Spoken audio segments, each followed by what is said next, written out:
It was a Tuesday morning. Like most of my mornings, I was up by 5:30, I had my black coffee in hand by 5:45, and I was at my desk by 6, reviewing our personal financials before my day job as a compliance auditor officially began. I find a rhythm in the numbers. I find peace in the predictability. The email came in at 6:03. It was from our health insurance provider. The subject line was bland. Your recent explanation of benefits is available. This was routine, a digital paper trail for a dental cleaning or a prescription refill.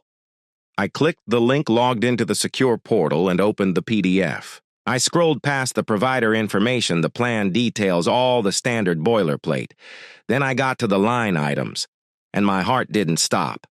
It didn't pound. It just went quiet.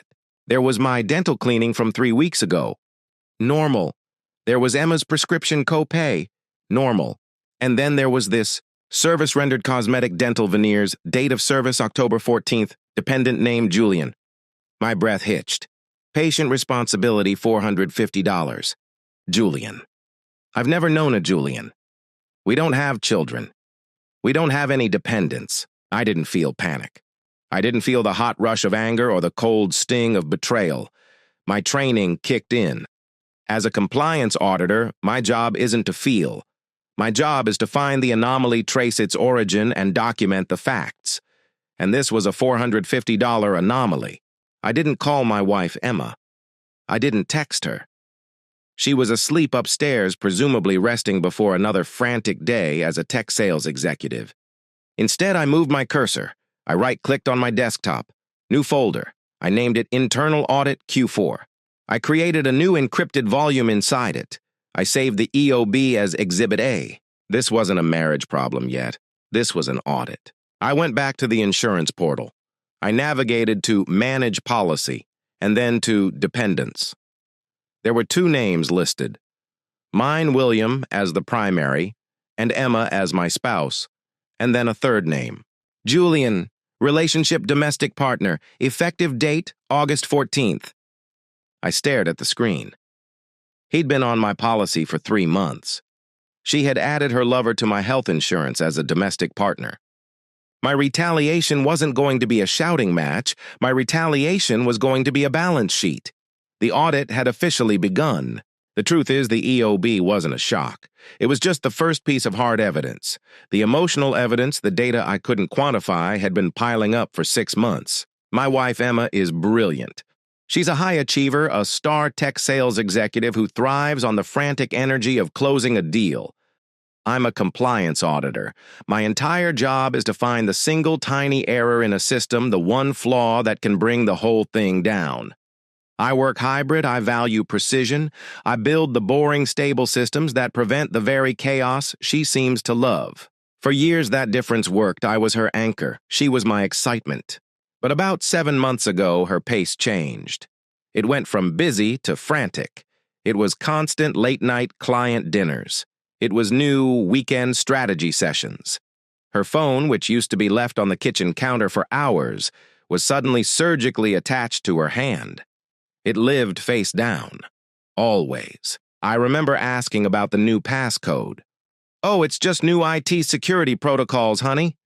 You know how they are." It was a plausible lie. I'm an auditor. I live on plausibility. So I accepted it. Trust is the default setting in a marriage after all. Then the other anomalies started. The little expenses. A new $900 luxury weekend bag. Just a client gift, she'd said, not meeting my eyes. New clothes from boutiques I'd never heard of. Regular trips to an expensive salon downtown. I noticed these things. I'm programmed to notice them. But I logged them in my head under work stress and self-care. I rationalized them. I made them make sense. The worst part was the emotional distance. The intimacy wasn't just gone, it was in a deficit. We used to be the couple that talked. We'd decompress at the end of the day, share the small victories and the stupid frustrations. Suddenly, I was talking to a wall. I'd ask how her day was. Fine. Busy. Tiring. All while she'd be scrolling on her phone, that small, tight smile on her face that I now realize was never meant for me. I convinced myself it was just a phase, that this was a normal cooling-off period in a long-term marriage. But looking at that name on the EOB, Julian, I understood. I finally had the right framework. What I was witnessing wasn't stress, and it wasn't love for someone else. It was something I'd read about in psychological journals, limerence. Limerence isn't love. Love is partnership. Love is stable. Love is built on quiet, everyday choices. Limerence is an obsession. It's a primal, intoxicating, all-consuming infatuation. It's a chemical cocktail of dopamine and adrenaline that makes the other person seem perfect, flawless, the answer to every problem you've ever had. It explained everything. It explained the frantic energy. It wasn't a tech deal she was high on. It was him. It explained the constant texting, the secrecy, the need to be near him. She wasn't just having an affair. She was an addict, chasing a high. And that obsession, that state of limerence, is what made her sloppy. It made her believe that her real life, our condo, our marriage was just the boring gray background. It made her believe that I was just the steady, predictable, boring husband, the fool who paid the bills and would never ever check the records. But she forgot what I do for a living. An auditor's job is to find the one tiny thread that unravels the entire fraud. She had just handed it to me, and I was going to pull. The next morning, Wednesday, I worked from my home office. Emma had already left for an early client breakfast. I dialed the number for our insurance provider. After navigating the automated menu, a live representative picked up. "Thank you for calling. This is Christian. How can I help you today?" I didn't use the voice of a confused husband. I used the voice I use at my job, the one that's calm level and implies legal authority. "Good morning, Christian. My name is William.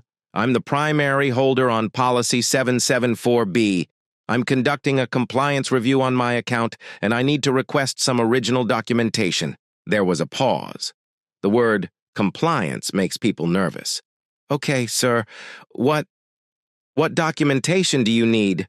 "I need the original PDF enrollment forms for any and all dependents added to my policy in the last 6 months, specifically any domestic partner additions." More keyboard tapping. "I see the dependent, Julian, was added on August 14th, sir." "That's the one? I need the original attestation form that authorized that addition. Please email it to the address I have on file." Christian was clearly off script now. "Sir, I'm showing that form was signed by you." "I'm aware of what the system shows," I said, keeping my voice perfectly flat. "I'm auditing a discrepancy. I need the source document that you have on file. Please send it." "Yes, sir, right away, sir." Less than a minute later, my inbox pinged. The subject line was "Requested Policy Documents." I opened the email. There was one attachment, a PDF. I opened it. It was the standard Add Dependent form. It listed Julian with his date of birth. It listed his relationship as domestic partner. And at the bottom in the digital signature box was my name. It was a forgery. And it was a clumsy, arrogant one. She hadn't even tried to replicate my actual signature. She had just typed my name and clicked "I agree." My blood went cold. This was the pivot. This wasn't a moral failing. This wasn't just an affair. This was a federal crime. She had used my name, my policy, to commit insurance fraud, to provide benefits to her lover, a senior partner at her firm. She had exposed me, my career, my entire life to a level of risk I couldn't even begin to calculate. I looked at the signature box again. William, and the date stamp, August 14th. I saved the file, Exhibit B. My mind was racing, but not with emotion, with analysis. The question wasn't, how could she do this to me? The question was, how could she, a smart sales executive, be this stupid? And then I understood. It's a classic psychological flaw, the deceiver's hubris. When you get away with a lie, you get a small rush of dopamine. When you get away with dozens of lies, the late nights, the client dinners, the secret texts, the $900 bag that arrogance builds, you don't just feel smart, you feel invincible. You start to believe the person you're lying to isn't just trusting. You believe they're a fool. She had become so emboldened by the success of her small daily deceptions that she genuinely believed I was a passive, unintelligent background character in her real life. The quiet, boring auditor who was too simple, too predictable to ever check the records. That hubris, that arrogance is what makes a deceiver sloppy. It makes them take bigger and bigger risks. They crave the validation of getting away with it. She had just made her first fatal traceable mistake. She hadn't just committed infidelity. She had committed a felony, and she had signed my name to it. That night was the hardest. That night was the core of the endurance. I had the file. I had Exhibit A, the EOB. I had Exhibit B, the forged attestation. I had the facts. My audit was 90% complete. All that was missing was the context, the why, and the execution. But to get there, I had to do what I had always done. I had to be the stable, predictable, boring husband. I had to be the invisible man. I sat on our couch, the laptop warm on my knees. The internal audit folder was minimized. On the screen was a spreadsheet about quarterly production forecasts I'd been reviewing for work. It was my camouflage. I was hiding in plain sight using the very boringness she despised as my shield. The door opened at 8:30. I'd expected her to be tired. I'd expected the usual "God, what a day," the weary sigh, the drop of the bag. That's not what happened. She came in and she was glowing. She was buzzing with a frantic electric energy. It wasn't the exhaustion of a long day, it was the high of a successful performance. "Oh my God, William, you are not going to believe the day I had." She threw her keys on the table, a bright clattering sound in the quiet room. She didn't even drop her bag, just slung it onto the armchair. "We nailed it. I mean, we absolutely crushed the presentation." She was pacing, vibrating. She poured a large glass of red wine, her movements sharp and celebratory. The client was eating out of our hands. And Julian? God, he was a master. He had them mesmerized. He just has this way of commanding a room, you know, it's incredible to watch. She said his name. She said Julian. She said it with a breathless, possessive admiration. She was talking about her lover, the man she had committed a felony for, and praising him to me as a colleague. The sheer blinding arrogance of it was staggering. Then she came over to the couch. She sat down next to me too close. I could smell her perfume, the expensive one I didn't recognize. She was still buzzing. "You're quiet, honey," she said. She leaned in, kissed my cheek. It felt like a spider landing on my skin. "Everything okay at work, long day?" I had to lie. I had to perform just as she was. "Yeah," I said, my voice sounding distant to my own ears. "Just compliance reports. You know?" "Oh, boring," she said with a little laugh, dismissing my entire career in a single word. She patted my shoulder, a gesture one might give to a loyal dog. "Well, I'm glad one of us has a boring job.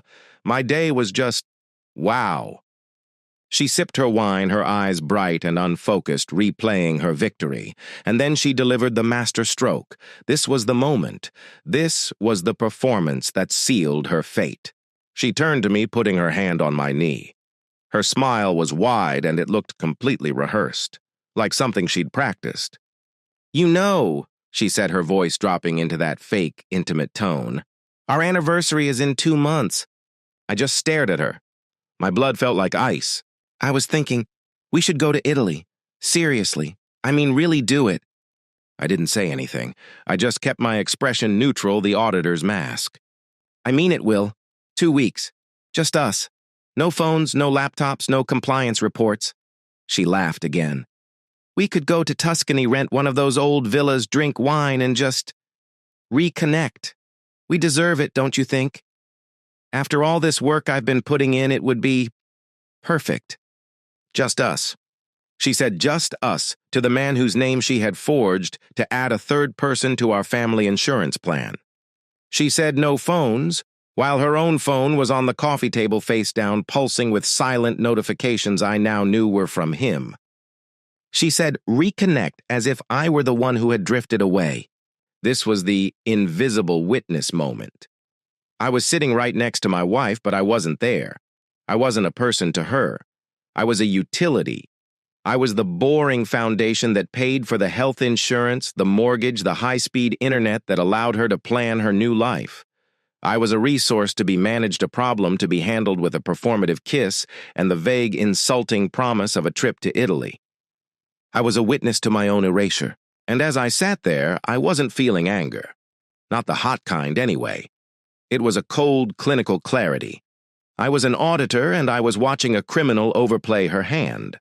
I saw the flaws in her performance, the smile that didn't reach her eyes, the way she kept touching my knee, a gesture that was too calculated, the slight tremor in her hand as she lifted her wine, the adrenaline of the day still burning through her. She was so high on her own deception, so wrapped up in the intoxicating fog of her limerence that she couldn't see me at all. She couldn't see the man who had her entire criminal act documented in an encrypted file just inches away from her hand. She saw what she needed to see. The boring, passive, predictable husband. The fool. Finally, she finished her wine and stood up, stretching like a cat. God, I'm buzzing, but I'm exhausted. I need a shower. She leaned down and kissed the top of my head. Think about it. Italy, just you and me. I will, I said. My voice was a tomb. She walked up the stairs. I listened to her footsteps fade, the click of the bathroom door, the rush of the water starting. I sat in the silence for a long time. The house felt like a crime scene. Then I opened my laptop. I maximized the internal audit folder. I opened Exhibit B, the PDF of the forgery. I stared at my name typed by her hand. The endurance phase was over. The indignation was now absolute. The audience in my head was screaming for the verdict. It was time to escalate. It was time to call a lawyer. The next morning, I took a personal day. I told my boss it was a home systems issue, which wasn't technically a lie. My home system was critically compromised. I didn't spend the morning in a rage. I spent it at my desk finalizing my audit. I printed Exhibit A, the EOB, and highlighted the $450 copay for Julian. I printed Exhibit B, the forged attestation form, and with a red pen, I circled the date stamp and the typed signature that was supposed to be mine. I added a timeline, a spreadsheet of Emma's client dinners, cross-referenced with her credit card statements, the $900 bag, the expensive salon visits. I three-hole punched every page and placed them in a stark black binder. It wasn't a collection of heartbreaks. It was a case file. At 11 a.m., I had a meeting with David. David wasn't a family lawyer. He was a sharp 50-something corporate litigator I'd used years ago to review a complex employment contract. He specialized in corporate malfeasance and contract law. When I called his office, I didn't ask for a divorce consultation. I said I had a potential fraud case I needed his eyes on. David's office was on the 42nd floor, all glass and steel overlooking the city. He had that expensive, quiet confidence of a man who bills by the minute. "William," he said, gesturing to a hardback chair, "it's been a while. What's the emergency?" I didn't break down. I didn't tell him my wife was cheating on me. I placed the black binder on his polished mahogany desk and slid it over.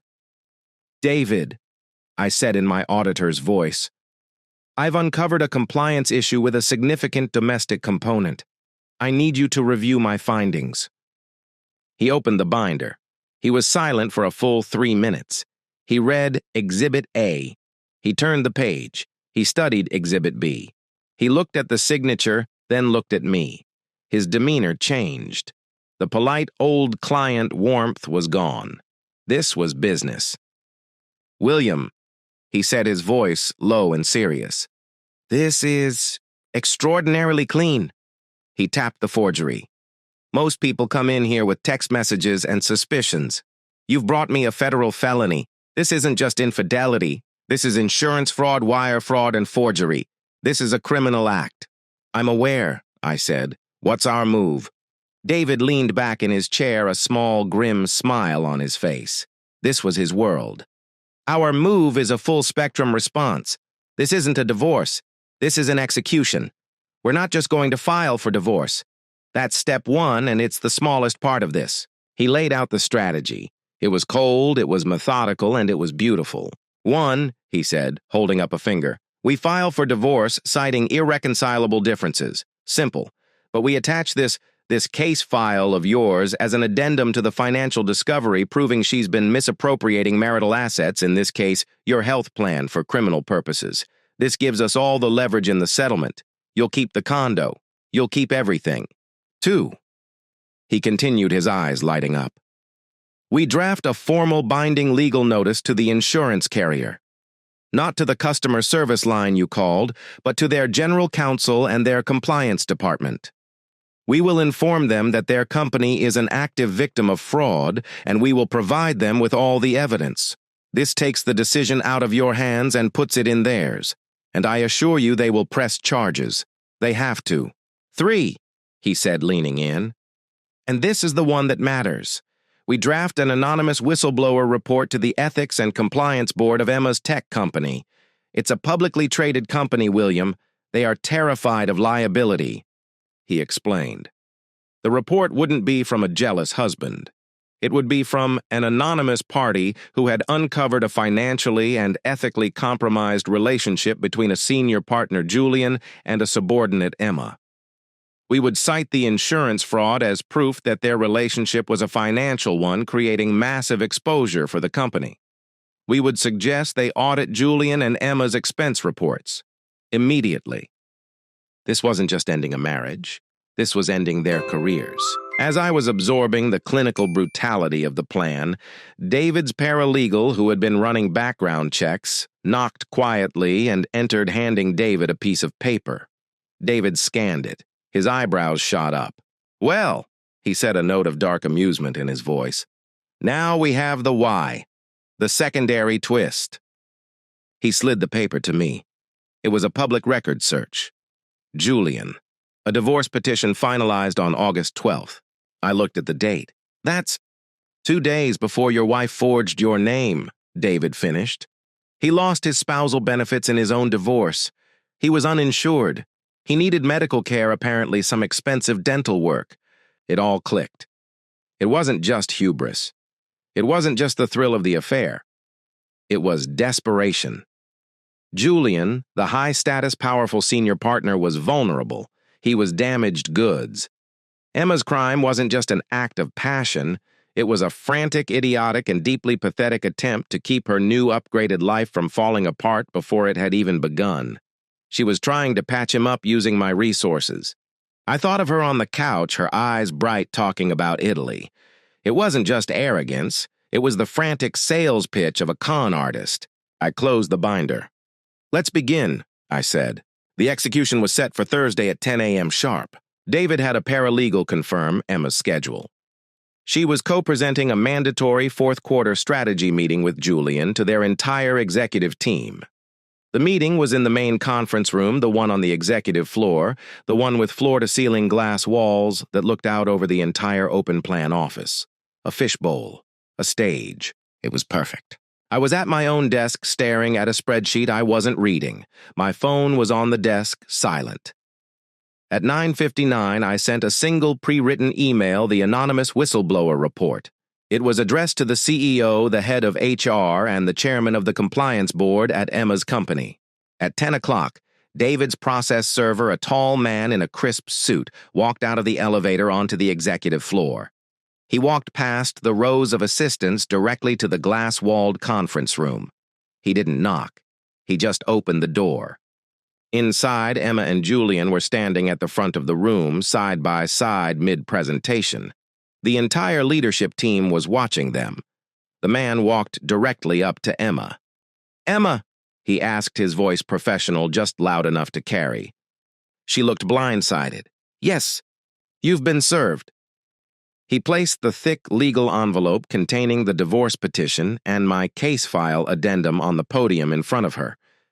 At that exact calculated second, as her eyes were locked on the envelope, with my name in the return address, her laptop on the podium pinged. And so did Julian's. And so did the phones and laptops of every executive in that room. The email from HR, triggered by my whistleblower report, had just landed. The subject line was, "Urgent notice of formal investigation and immediate suspension." I watched the second hand on my own clock. I gave it 2 minutes. 2 full minutes for the panic to set in. 2 minutes for her to stand there in that glass box while every important person in her professional life read about an ethically and financially compromised relationship. At 10:02, my phone rang. Her name flashed on the screen. I let it ring once. I let it ring twice. I picked up. I didn't say anything. "William?" Her voice was a raw, strangled shriek. It was pure, undiluted panic. "What the hell is this? What did you do? You served me. You served me at my office." I leaned back in my chair. I pictured her standing in the hallway, her whole world collapsing. I spoke in the calm, level, professional voice of an auditor who has just found a critical error. "It's a divorce petition, Emma." I know that. But an investigation. They're suspending me, Julian, too. What did you tell them?" I delivered the finisher. The lines I had rehearsed. I didn't tell them anything. I said, my voice as cold and flat as glass. "I simply audited our joint assets. A $450 dental copay for a Julian was the anomaly. Your forgery was the root cause." She was sobbing now, a desperate gasping sound. "William, please, you don't understand. We can fix this. I can—" "A formal complaint of insurance and wire fraud has been filed with all relevant parties." I continued, cutting her off. "This is no longer a personal matter. It's a legal and financial one. My lawyer's name is David. His number is in the petition. All future communication will go through him." "William, no, please don't do this. I hung up. I turned my phone to silent and placed it face down on my desk. The audit was complete. The execution was final. The fallout was immediate. It was total. And it was exactly what David had predicted. My phone rang for the rest of the day. Dozens of calls from Emma. Texts that started as furious, then pivoted to begging, then to threats, then back to desperate apologies. I didn't answer a single one. I was an auditor and the audit was closed. A week later, David called me with the final report. "It's done, William," he said, his voice holding a note of professional satisfaction. Their company's internal audit, the one triggered by our anonymous report, moved with lethal speed. They found the insurance fraud within hours. That led them to Julian and Emma's expense reports. Turns out they'd been billing the company for their romantic getaways, disguising them as client development trips. I sat at my desk looking out the window. "So what's the judgment?" "Julian was terminated for cause effective immediately. Violation of ethics policies and gross misuse of company funds. Emma was fired for cause. Same reasons. They were both escorted from the building by security." I let out a breath I didn't know I was holding. "And the insurance company?" "They are, as expected, pressing full criminal charges for fraud. Emma is facing a federal case." "My God." "Which brings us," David said, "to the settlement. Her attorney called this morning. Emma is motivated. She is desperate to avoid a public protracted divorce, and she's even more desperate for your cooperation in her criminal sentencing. She's offering you the condo free and clear. She's offering you 80% of all joint assets. She will take her car, her clothes, and her $900 weekend bag, and she will walk away with her own debt and the fraud charges." It was more than I expected. It was total. "I accept," I said. 18 months passed. I'm a director of compliance now. I sold the old condo, the crime scene, and moved into a new place high up overlooking the river. The light is better here. I'm on my patio. It's a warm evening. A bottle of wine is open on the table, and there's a second glass. Across from me is Chloe. She's a data scientist. She's sharp and she's funny, and she has the most honest laugh I've ever heard. We're arguing about hiking trails and data models. My phone buzzes on the table. It's an email, not a text. I glance at the subject line. It's from David. Subject case closed. I look at the notification for a long moment. It's the final email, the last entry in the ledger, the final formal notice that the audit of my old life is over. Chloe is telling a story, her eyes bright. She stops.